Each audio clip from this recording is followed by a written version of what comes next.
हम अक्सर समंदर के किनारे जाते हैं ना, वहाँ रेत पर बैठकर बड़ी तसल्ली से, बड़े शौक से एक रेत का महल बनाते हैं। हाँ बिल्कुल, हम उसकी दीवारें खड़ी करते हैं, एक छोटा सा बुर्ज भी बनाते हैं। बिल्कुल, उसे सजाते हैं और हम उस रेत के महल को बनाने में इतने ज्यादा मग्न हो जाते हैं कि हमारी पीठ पीछे से जो समुंदर की लहरें आ रही हैं ना, उनकी आवाज हमें सुनाई नहीं देती। सही बात है, हम उन्हें पूरी तरह नजरअंदाज कर देते हैं। हाँ, और फिर अचानक एक बहुत बड़ी लहर आती है और सब कुछ एक सेकंड में सपाट हो जाता है, एकदम गायब। बिल्कुल गायब।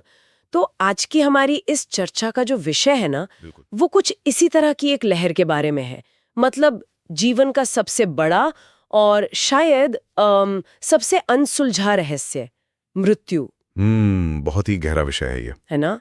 और उससे भी बड़ा सवाल ये है कि जब ये रेत का महल, मतलब हमारा शरीर, गिर जाता है, तब हमारी चेतना का, हमारे कॉन्शियसनेस का आखिर क्या होता है? समंदर की लहर वाला ये जो रूपक आपने दिया ना, ये बहुत ही सटीक है। और आज हम इस लहर को, या कहें इस रहस्य को समझने के लिए जिस सोर्स मटेरियल पर बात कर रहे हैं, वो कोई साधारण किताब नहीं है। हाँ, मैंने नोट्स देखे थे, काफी प्राचीन ग्रंथ है ये। जी बिल्कुल, हम सनातन दर्शन के अत्यंत प्राचीन और प्रामाणिक ग्रंथ श्रीमद् भागवत महापुराण के एक बहुत ही खास हिस्से पर चर्चा करेंगे। ये इसके तृतीय स्कंद का 30वां अध्याय है, जिसे कपिल गीता भी कहा जाता है। कपिल गीता? हाँ, इसमें स्वयं भगवान कपिल देव अपनी माता देवहूति को सांख्य शास्त्र और मृत्यु के बाद आत्मा की जो पूरी यात्रा होती है ना, उसका बहुत ही विस्तृत और एकदम मनोवैज्ञानिक वर्णन सुना रहे हैं। तो यहाँ मैं शुरुआत में ही हमारे सुनने वालों को एक बात एकदम साफ कर दूं। हमारा उद्देश्य यहाँ किसी खास धार्मिक मान्यता का प्रचार करना या किसी को डराकर कोई बात मनवाना बिल्कुल नहीं है। एकदम सही कहा आपने। पर बहुत गहरी चोट करता है, जिसे हम अपनी पूरी दुनिया मान बैठे हैं। बिल्कुल। तो आपने कपिल देव और सांख्य शास्त्र का जिक्र किया। इससे पहले कि हम मृत्यु की बात करें, क्या आप थोड़ा समझा सकते हैं कि ये सांख्य शास्त्र असल में है क्या? हाँ जरूर, ताकि हम आगे की बातों का जो कॉन्टेक्स्ट है वो समझ सकें। अगर हम सांख्य दर्शन को बहुत ही आसान भाषा में समझे ना, तो ये पूरी सृष्टि को दो मुख्य हिस्सों में बांटता है। पुरुष यानी चेतना या कॉन्शियसनेस, और प्रकृति यानी मैटर या भौतिक संसार। ओके, चेतना और मैटर। जी, सांख्य दर्शन का मुख्य काम ये समझाना है कि हम असल में वो चेतना है, लेकिन अज्ञानता की वजह से हम खुद को ये मैटर या शरीर मान बैठते हैं। ओहो, तो मतलब हम खुद को भूल जाते हैं। बिल्कुल, ये जो शरीर से खुद को जोड़ लेने की भूल है ना, इसी से सारे दुखों की शुरुआत होती है। कपिल देव अपनी माता को इसी उलझन से बाहर निकालने के लिए जीवन और मृत्यु की कड़वी सच्चाई बता रहे हैं। और मैंने पढ़ा कि इसकी शुरुआत वो काल यानी समय के प्रहार से करते हैं, है ना? हाँ, असल में उन्होंने एक बहुत ही डरावना लेकिन बहुत असरदार उदाहरण दिया है। अच्छा, वो कहते हैं कि काल बिल्कुल एक भूखे सांप की तरह है और हम इंसान एक चूहे की तरह है। सांप और चूहा? हाँ, चूहा अपने बिल में अनाज इकट्ठा करने में लगा रहता है, उसे लगता है कि उसकी दुनिया बहुत सुरक्षित है, लेकिन सांप चुपचाप पीछे से आता है और उसे अचानक निगल जाता है। अरे बाप रे! इंसान की हालत बिल्कुल वैसी है। वो अपनी संपत्ति, अपना परिवार, अपना स्टेटस बनाने में इतना व्यस्त रहता है कि वो ये भूल ही जाता है कि समय उसे हर पल निगल रहा है। आप जानते, जब मैं इस हिस्से को पढ़ रही थी ना, तो मेरे दिमाग में एक बड़ा ही अजीब सा ख्याल आया। क्या ख्याल आया? मुझे लगा कि माया की ये जो पूरी अवधारणा है, ये किसी मॉडर्न वर्चुअल रियलिटी या वीआर हेडसेट की तरह है। VR headset? अच्छा, वो कैसे? मतलब जरा कल्पना कीजिए कि हमने आंखों पर एक वीआर हेडसेट पहना हुआ है और हम किसी नकली गेम में आभासी सोने के सिक्के बटोर रहे हैं। समझ रहा हूँ। हम उस गेम में इतने मग्न हो गए हैं कि हमें याद ही नहीं कि असली दुनिया क्या है। गेम के अंदर अगर हमें किसी गटर में भी घर दे दिया जाए ना, तो हम उसे पेंट करने और सजाने में अपनी पूरी जिंदगी लगा देते हैं। क्या बात है, एकदम सटीक एनालॉजी है। ग्रंथ में एक लाइन है जो मुझे बहुत चुभी, कि अगर जीव सुअर या कीड़े जैसी नरक समान योनि में भी हो ना, तो भी वो उस गंदगी में अपनी गृहस्थी बसाकर खुश रहता है। उसे वहां भी सुख का आभास होता है। हाँ, ये लाइन बहुत ही गहरी है। तो मेरा सवाल ये है कि इंसान अपने ही विनाश यानी इस काल के प्रति इतना अंधा क्यों हो जाता है? आपका वीआर हेडसेट वाला उदाहरण माया के कॉन्सेप्ट को एकदम परफेक्टली समझाता है। अगर हम इसे साइकोलॉजी के नजरिए से देखें ना, तो ये इंसान का एक बहुत ही शक्तिशाली मनोवैज्ञानिक डिफेंस मैकेनिज्म है। Defence mechanism? हाँ, इंसान का दिमाग इस सच्चाई को प्रोसेस ही नहीं कर सकता कि एक दिन उसका और उसके अपनों का अस्तित्व पूरी तरह मिट जाएगा। बात तो सही है। ये विचार इतना खौफनाक है कि दिमाग अपने बचाव के लिए अज्ञानता का एक कवच बना लेता है। वो दुखों को ही सुख मानकर उसे जस्टिफाई करने लगता है। तो मतलब हम खुद से झूठ बोलते हैं? बिल्कुल। कपिल देव यही समझा रहे हैं कि माया का काम ही ये है कि वो आपको उस गटर या खराब परिस्थिति में भी एक झूठा कंफर्ट जोन दे दे। इंसान दिन रात इसी उधेड़-बुन में रहता है कि वो अपने परिवार को और ज्यादा ऐशो-आराम कैसे दे, और इसी चक्कर में वो अपनी असली आध्यात्मिक पहचान को पूरी तरह भुला देता है। और यहीं से कहानी का वो हिस्सा शुरू होता है जो थोड़ा अनकंफर्टेबल करने वाला है। हाँ, कर्मों वाला हिस्सा।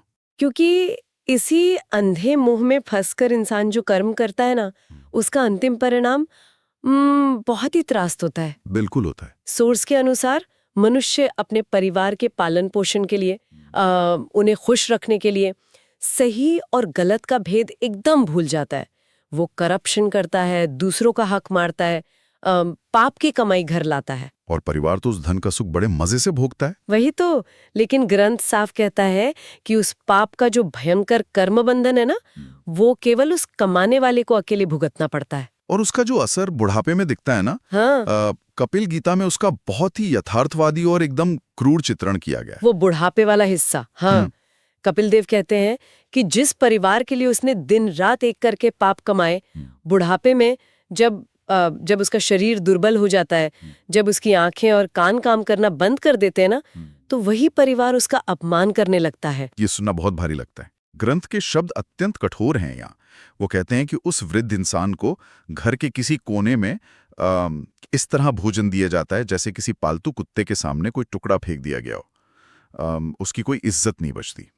देखिए, मुझे यहाँ थोड़ा रुकना है, क्योंकि ये बात बहुत ही चुभने वाली है। मैं इस कटु सत्य पर थोड़ा पुशबैक देना चाहूंगी। हाँ, बिल्कुल। क्या ये ग्रंथ हमें ये बताने की कोशिश कर रहा है कि जिसे हम निस्वार्थ पारिवारिक प्रेम या अनकंडीशनल लव कहते हैं, वो असल में सिर्फ एक उपयोगिता पर आधारित ट्रांजैक्शन है? ट्रांजैक्शन मतलब जब तक आप कमा कर ला रहे हैं, तब तक आपकी वैल्यू है। पाप हम सबके सुख के लिए कर रहे हैं, परिवार साथ बैठकर उस सुख को भोग रहा है, लेकिन कर्मों का बिल सिर्फ मेरे नाम पर क्यों फट रहा है? ये थोड़ा सनकी या कहें सिनिकल नजरिया नहीं लगता आपको? देखिए, ये एक बहुत ही लाजमी सवाल है जो किसी के भी मन में आ सकता है। लेकिन अगर हम थोड़ी गहराई में जाए ना, तो कपिल देव हमें परिवार से नफरत करना या समाज से कटना नहीं सिखा रहे हैं। तो फिर क्या संदेश है? वो हमें अंधे मोह के खतरों के प्रति बस आगाह कर रहे हैं। प्रकृति का जो कर्म का सिद्धांत है वो पूरी तरह से इंडिविजुअलिस्टिक यानी व्यक्तिगत है। मतलब कोई शेयरिंग नहीं? बिल्कुल नहीं। आप कोर्ट में जाकर ये दलील नहीं दे सकते कि मैंने चोरी अपने बच्चों को खिलाने के लिए की थी, इसलिए मेरे बच्चों को भी आधी सजा मिलनी चाहिए। हाँ, ये बात तो है। जज तो मुझे ही सजा देगा। एकदम। कृत्य आपका है, इंटेंट आपका था, तो उस कर्म का जो आध्यात्मिक बोझ है वो भी आपका ही होगा। कोई भी सगा संबंधी आपके उस आत्मिक बोझ को शेयर कर ही नहीं सकता। ग्रंथ हमें इस ट्रांजैक्शनल रियलिटी का आईना इसलिए दिखा रहा है ताकि हम मोह में अंधे होकर कोई गलत काम ना करें। और विडंबना देखिए, इतना अपमान सहने के बाद, कुत्ते जैसी हालत होने के बाद भी वो वृद्ध इंसान अपने पोते पोतियों का मुंह देखकर खुश होता रहता है और जीने की इच्छा नहीं छोड़ता। मतलब वो वीआर हेडसेट उतारने को तैयार ही नहीं है? बिल्कुल नहीं उतारना चाहता। और फिर वो क्षण आता है जब काल जबरदस्ती वो हेडसेट खींचकर उतार देता है। मृत्यु का क्षण। हाँ, मौत जब दरवाजे पर दस्तक देती है ना, तो उसका जो शारीरिक और मानसिक चित्रण स्रोत में किया गया है, सच कहूं तो वो किसी हॉरर फिल्म से कम नहीं है। बहुत ही भयानक चित्रण है वो। शरीर बीमारियों से घिर जाता है, गले में कफ जमा हो जाता है, श्वास नली रुक जाती है और केवल एक घुर घुर की भयानक आवाज आती है। हाँ, कफ की वजह से आवाज आती है। व्यक्ति कुछ बोलना चाहता है, शायद अपने परिवार को अंतिम बार पुकारना चाहता है, लेकिन उसकी वाणी साथ छोड़ देती है। और केवल शरीर ही जवाब नहीं दे रहा होता, मानसिक स्तर पर एक अलग ही दहशत चल रही होती है उस वक्त। मानसिक स्तर पर जी। ग्रंथ बताता है कि जब चेतना शरीर से अलग हो रही होती है ना, तब उसे अपने सामने यमदूत नजर आते हैं। यमदूत काजल की तरह काले, लाल आंखों वाले और हाथों में पाश यानी रस्सी लिए हुए। उस समय भय की सीमा इतनी चरम पर होते है कि व्यक्ति का मलमूत्र अपने आप निकल जाता है। बाप रे। यमदूत बलपूर्वक उस स्थूल शरीर से अंगूठे के बराबर सूक्ष्म शरीर को, जिसे हम आत्मा या चेतना का वाहक कहते हैं, खींच निकालते हैं। इस बायोलॉजिकल और साइकोलॉजिकल पतन का इतना सजीव चित्रण सच में रोंगटे खड़े कर देने वाला है। मतलब जो इंसान कल तक उस घर का मुखिया था, जो करोड़ों का बिजनेस चला रहा था, वो एक पनक झपकते ही केवल एक शव बन जाता है। बिल्कुल, सिर्फ एक मिट्टी का पुतला। उसका सारा अहंकार, सारी पहचान बस उस एक घुर-घुर की आवाज के साथ एकदम शून्य हो जाती है। शरीर से चेतना बाहर आते ही सारे भौतिक रिश्ते उसी पल एक्सपायर हो जाते हैं। सांख्य दर्शन के नजरिए से देखें तो ये वो पल है जहां प्रकृति और पुरुष का जो एक नकली गठबंधन बन गया था ना, वो हमेशा के लिए टूट रहा है। वो बीआर गेम ओवर हो गया। हाँ, गेम ओवर।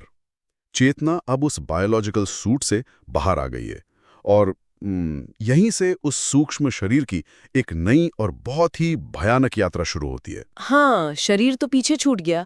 अब वो सूक्ष्म शरीर का क्या होता है? नोट्स के अनुसार यहाँ से एक 99,000 योजन लंबे रास्ते की शुरुआत होती है। जी, 99,000 योजन। ये एक ऐसा खौफनाक मैराथन है जहाँ यमदूत आत्मा के गले में रस्सी बांधकर उसे एक अपराधी की तरह घसीटते हैं। वहाँ रास्ते में उबलती हुई रेत है, न कोई छांव है, न पानी है। और जंगली कुत्ते भी हैं। हाँ, रास्ते में जंगली कुत्ते काटते हैं। जब वो जीव प्यास से तड़पकर पानी मांगता है ना, तो उसे पानी नहीं मिलता, बल्कि उसे उसके किए गए पाप याद दिलाए जाते हैं। और सबसे डरावनी बात यह है कि क्या यह पूरी भयंकर यात्रा केवल 2 या 3 मुहूर्तों में पूरी हो जाती है।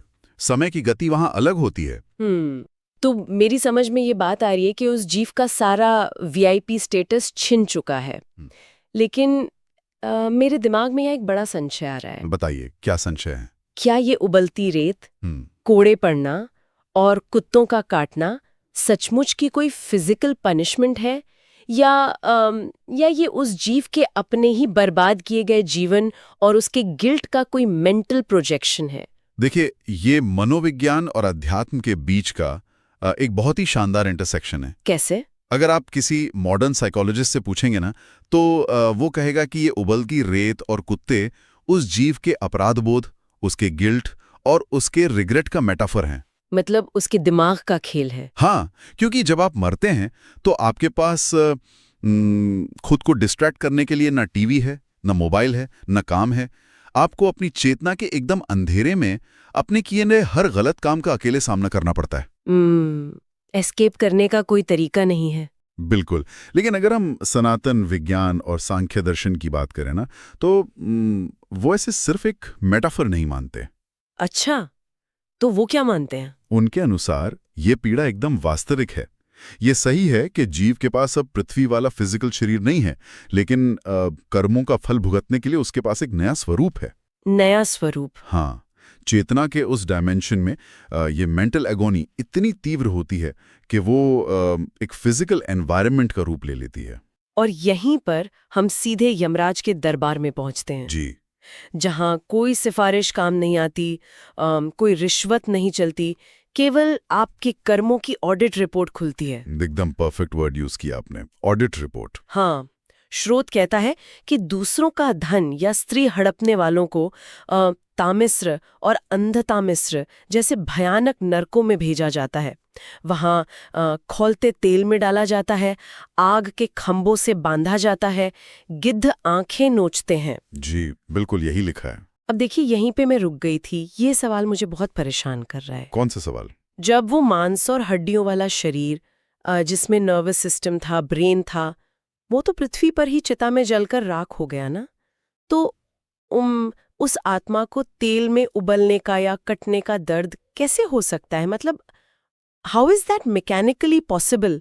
बिना नसों और दिमाग के दर्द कैसे महसूस होगा? ये इस पूरी चर्चा का सबसे टेक्निकल और सबसे अहम सवाल है, और इसका जवाब हमें वापस सांख्य दर्शन के यातना शरीर के कॉन्सेप्ट में मिलता है। यातना शरीर? हाँ, ये प्राचीन दर्शन का वो तकनीकी उत्तर है जो बताता है कि चेतना बिना फिजिकल बॉडी के दर्द कैसे महसूस कर सकती है। कैसे कर सकती है? देखिए, हम जो दर्द महसूस करते हैं ना, हमें लगता है कि वो हमारी स्किन या नसों में हो रहा है, लेकिन असल में दर्द का अनुभव हमारा मन करता है, हमारा माइंड। अच्छा। मृत्यु के बाद फिजिकल बॉडी तो चल जाती है, लेकिन हमारा जो सूक्ष्म शरीर है, जिसमें हमारा मन, बुद्धि और अहंकार शामिल होते हैं, वो चेतना के साथ आगे जाता है। ओके, तो मन और अहंकार आत्मा के साथ चिपके रहते हैं? बिल्कुल चिपके रहते हैं, और यमलोक में उस जीव को एक विशेष यातना शरीर दिया जाता है। यातना शरीर मतलब बॉडी फॉर सफरिंग? एग्जैक्टली। आप इसे एक खास तरह का सॉफ्टवेयर मान सकते हैं जो केवल दर्द को प्रोसेस करने के लिए बना है। ये शरीर पृथ्वी के तत्वों से नहीं बना होता, इसलिए इसे आग पूरी तरह जलाकर राख नहीं कर सकती, और शस्त्र इसे हमेशा के लिए काटकर खत्म नहीं कर सकते। तो मतलब वो बार बार जुड़ जाता है? हाँ, ये बार बार जुड़ जाता है। लेकिन इस यातना शरीर का निर्माण ही इस प्रकार हुआ है कि ये भूख, प्यास और कटने के दर्द के इंपल्स को सीधे उस मन तक पहुंचाता है। वाह, ये तो बहुत ही... इसे आप मॉडर्न मेडिकल साइंस के फैंटम लिम्ब सिंड्रोम से समझ सकते हैं। अरे वाह, फैंटम लिम्ब सिंड्रोम, जहां किसी इंसान का हाथ कट चुका होता है, लेकिन उसे फिर भी उस कटे हुए हाथ में भयंकर दर्द महसूस होता है। एकदम सही। हाथ नहीं है, नर्व्स नहीं है, लेकिन दिमाग में दर्द की मेमोरी और इंपल्स मौजूद हैं। तो दर्द एकदम असली लगता है। बिल्कुल। यातना शरीर बिल्कुल ऐसे ही काम करता है। वो जीव खौलते तेल का पूरा दर्द बार बार महसूस करता है, ताकि वो अपने पापों के उस कर्म बंधन को शून्य कर सके। बाप रे। और ग्रंथ बताता है कि ये सजा भुगतने के बाद भी उसे तुरंत मनुष्य जन्म नहीं मिल जाता। उसे अपने बचे हुए कर्मों के अनुसार लाखों कीड़े मकोड़ों, पेड़ पौधों और पशु पक्षियों की योनियों से गुजरना पड़ता है, तब जाके कहीं वो वापस एक इंसान बनता है। ये सब सुनना बहुत ही डरावना और बहुत भारी है। सच कहूं तो एक अजीब सी बेचैनी हो रही है मुझे। मैं समझ सकता हूँ। तो सवाल ये उठता है कि क्या भगवान कपिल अपनी ही माता को ये सब सुना के सिर्फ खौफजदा करना चाहते थे? नहीं नहीं, बिल्कुल नहीं। क्या इन सब डरावनी बातों का उद्देश्य इंसान के अंदर सिर्फ दहशत पैदा करना और उसे डराकर रखना है? नहीं, उनका उद्देश्य दहशत पैदा करना बिल्कुल नहीं है। कपिल देव अपनी माता को डराना नहीं चाहते, बल्कि उन्हें मोह की उस गहरी और सुन्न कर देने वाली नींद से जगाना चाहते हैं। जगाना चाहते हैं? जी। इस पूरे अध्याय, इस पूरे सांख्य दर्शन का जो अंतिम लक्ष्य है ना, वो है वैराग्य, यानी डिटैचमेंट। वैराग्य। वो समझाना चाहते हैं कि ये पूरा संसार एक सराय यानी एक गेस्ट हाउस की तरह है। गेस्ट हाउस, ये मुझे एक बहुत ही शानदार 5 स्टार होटल में रुकने के अनुभव जैसा लगता है। 5 स्टार होटल कैसे? मतलब जब हम किसी अच्छे होटल में जाते हैं तो हम उस कमरे का, वहाँ की सर्विस का, स्विमिंग पूल का पूरा मजा लेते हैं। हम वहाँ आराम से रहते हैं।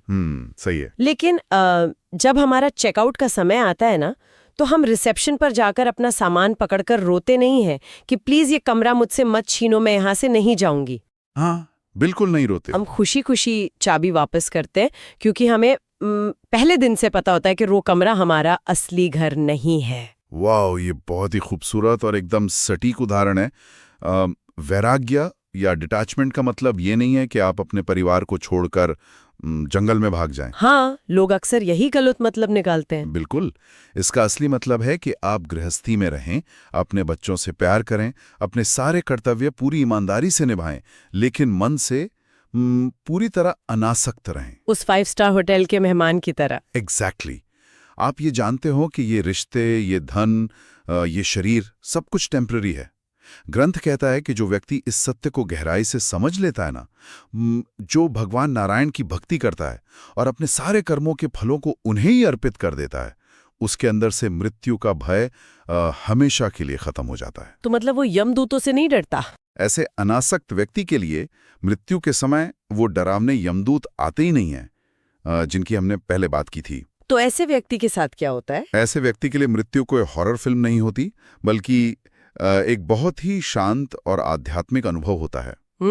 उसके लिए भगवान के पार्षद उसे पूरे सम्मान के साथ ले जाने के लिए वैकुंठ का विमान लेकर आते हैं। वो चेतना अपने सोर्स में जाकर मिल जाती है। कितनी सुंदर बात है। ये असल में इस बात का दर्शन है कि हमें आज इसी वर्तमान में अपना जीवन कैसे जीना चाहिए। अंधी दौड़ और इस वीआर गेम से बाहर निकलकर एकदम होशपूर्ण तरीके से जीना ही इस ज्ञान का असली उद्देश्य है। तो आज की इस डीप डाइव ने हमें बहुत ही गहराई से सोचने पर मजबूर किया है। जी बिल्कुल। हमने शुरुआत की थी समय और काल के उस भ्रम से, जिसमें हम सब बड़ी आसानी से जी रहे हैं। फिर हमने देखा कि कैसे हमारे कर्मों की कठोर वास्तविकता, हमारा वो लेन देन का नजरिया अंत में हमारा ही पीछा करता है। और यातना शरीर का वो पूरा विज्ञान। हाँ, हमने यातना शरीर के पीछे के मनोविज्ञान और विज्ञान को भी समझा। और अंततः हमने यह जाना कि वैराग्य और अनासक्ति में ही सच्ची स्वतंत्रता है। एकदम सही सारांश है ये। इस चर्चा को समाप्त करने से पहले मैं यहाँ अपने सभी सुनने वालों के लिए एकदम नया और गहरा विचार छोड़ना चाहूंगी। बताइए। हमने यमलोक और उस यातना शरीर के बारे में बहुत विस्तार से सुना, जो विशेष रूप से दर्द महसूस करने के लिए बना है। लेकिन जरा एक पल के लिए सोचिए, क्या ऐसा हो सकता है कि जिसे हम नरक कहते हैं, वह असल में कोई ज्योग्राफिकल लोकेशन या कोई खौलते तेल की कढ़ाई ना होकर पूर्ण सहानुभूति यानी एब्सोल्यूट एम्पैथी की एक अत्यंत तीव्र और अनफिल्टर्ड अवस्था हो? एब्सोल्यूट एम्पैथी, ओहो। हाँ, क्या सबसे बड़ी और भयानक सजा यही है कि मृत्यु के बाद हमारे अहंकार, हमारे जस्टिफिकेशंस और इस भौतिक शरीर का जो सुरक्षा कवच है ना, वहाँ हमसे हमेशा के लिए छीन लिया जाए? और उस बिना ढाल वाली अवस्था में हमें मजबूर किया जाए कि हम ठीक वही दर्द, वही पीड़ा, वही घुटन महसूस करें जो हमने पृथ्वी पर अपने स्वार्थ के लिए दूसरों को दी थी। बाप रे, ये तो एक ऐसे पारदर्शी दर्पण की तरह जहां हम स्वयं अपने ही शिकार, अपने ही विक्टिम बन जाते हैं और उस दर्द को उसकी पूरी गहराई तक महसूस करते हैं। ये विचार बहुत ही भारी और बहुत पावरफुल है। हाँ, ये विचार थोड़ा भारी जरूर है, लेकिन मैं इसे यहीं आपके मन में गूंजने के लिए छोड़ती हूँ। इस पर जरूर विचार कीजिएगा।